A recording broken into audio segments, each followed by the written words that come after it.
कुछ शीशे सिर्फ अक्स नहीं दिखाते, कुछ शीशे अंदर छुपी रूहों का राज रखते हैं। आज की कहानी है एक लड़की अस्मा के बारे में, जिसने एक पुराने शीशे में अपना ही चेहरा देखा, मगर उस चेहरे के पीछे छुपी थी मौत की मुस्कुराहट। Welcome to the silence broadcast, जहां खामोशी में छुपा है खौफ। रात के अंधेरे में जब हवा में सिर्फ सुकून नहीं, कुछ और भी था। एक पुरानी हवेली के अंदर एक लड़की अस्मा आज पहली बार कदम रख रही थी। यहां सिर्फ चंद दिन के लिए रुकना है, अस्मा ने अपने आप को तसल्ली दी। यह हवेली उसे उसके दादा ने विरसे में छोड़ी थी। पहली नजर में सब कुछ ठीक था, लेकिन एक कमरा था जहां एक बड़ा पुराना शीशा था जिसे कभी कोई नहीं छूता था। कमरा जहां से सब कुछ शुरू हुआ। रात के 2 बज रहे थे। अस्मा ने शीशे में झांककर अपना चेहरा देखा, लेकिन उसे अपना चेहरा कुछ अजीब सा लगा, जैसे आंखों में कोई और हो, जैसे मुस्कुराहट उसकी नहीं, किसी और की हो। फिर अचानक शीशे में से एक आवाज आई, तुम वापस क्यों आई हो अस्मा? अस्मा की सांस रुक गई। उसने पलट कर देखा, कोई नहीं था।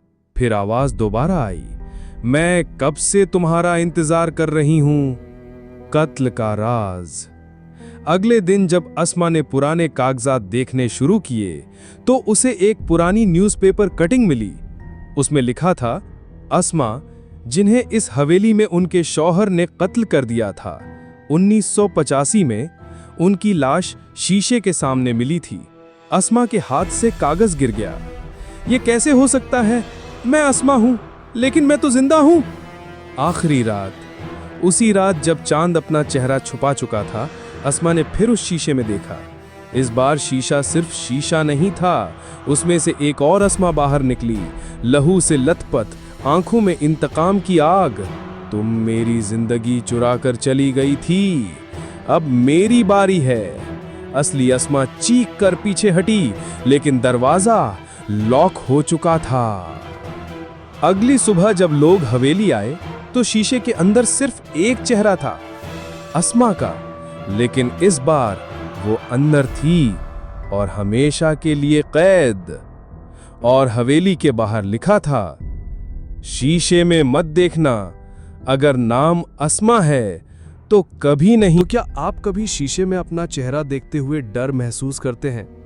शायद किसी दिन शीशे के उस पार भी कोई आपका इंतजार कर रहा हो, जैसे अस्मा का इंतजार हो रहा था।